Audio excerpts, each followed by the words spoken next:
आज नमन उनको करे सखा धर्म जो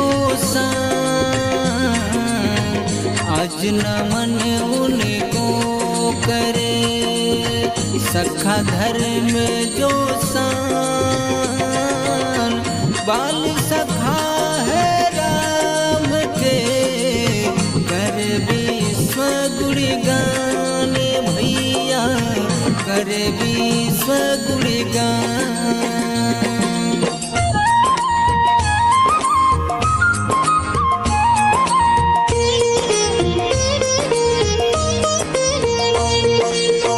बड़े राम से 5 दिन जान सकल जहान।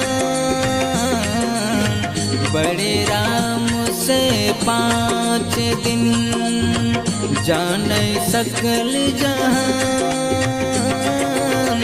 साथ राम भी थे पढ़े थे गुरुकुल की शान भैया थे गुरुकुल की शान।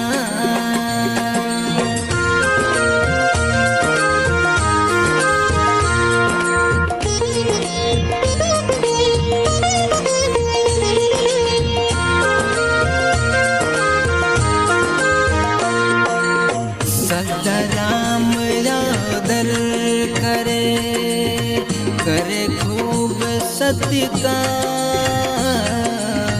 सदा राम आदर करे करे खूब सत्कार। कष्ट पड़ा जब राम पर गए दोस्त के द्वार भैया गए दोस्त के द्वार।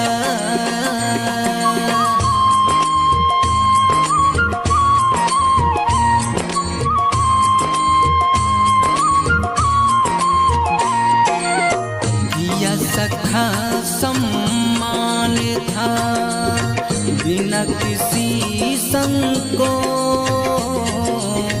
किया सखा सम्मान था बिना किसी संकोच। खाने पीने को दिया बहुत किया था सोच भैया बहुत किया था सोच।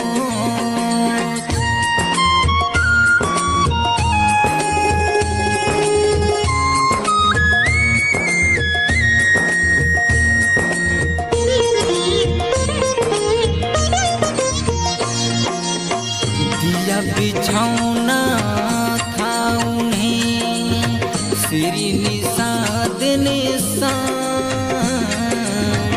दिया बिछौना था उन्हें श्री निषाद निशान। जिस पे सोए राम थे ले निषाद के नाम भैया ले निषाद के नाम।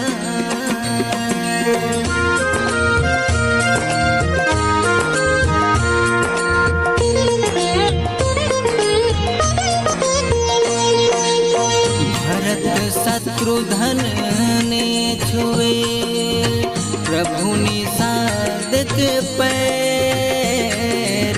भरत शत्रुघ्न ने छुए प्रभु निषाद के पैर। जपना में गुहराज का न समझा था बैर भैया न समझा था बैर।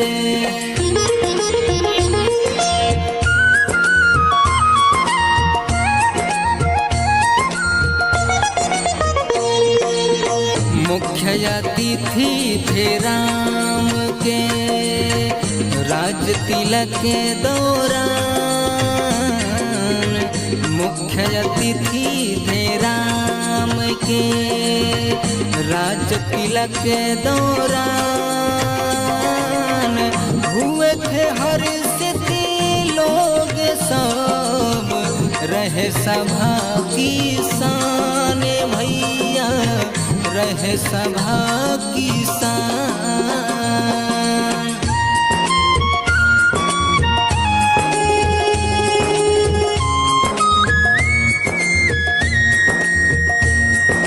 राधिका रिकॉर्डिंग स्टूडियो तमकुही राज कुशीनगर।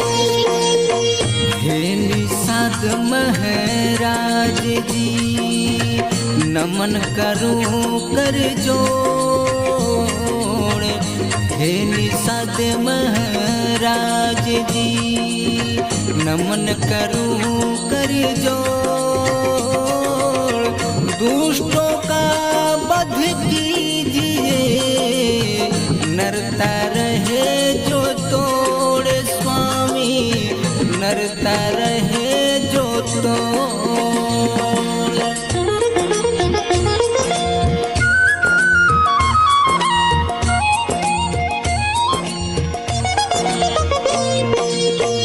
रक्षा जग की कीजिए, है संकट में प्राण।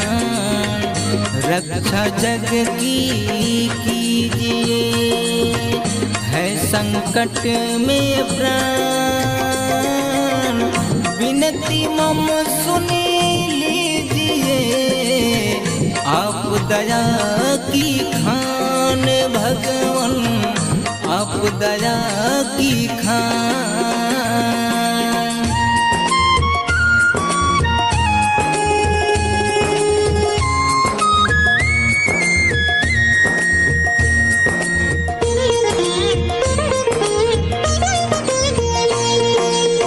निडर निवेदन कर रहे, करो विश्व कल्याण। जुल्म दरोगा विनय करे, करो विश्व कल्याण। मूल वंश हो जगत के, हर लो संकट प्राण भगवन, हर लो संकट प्राण।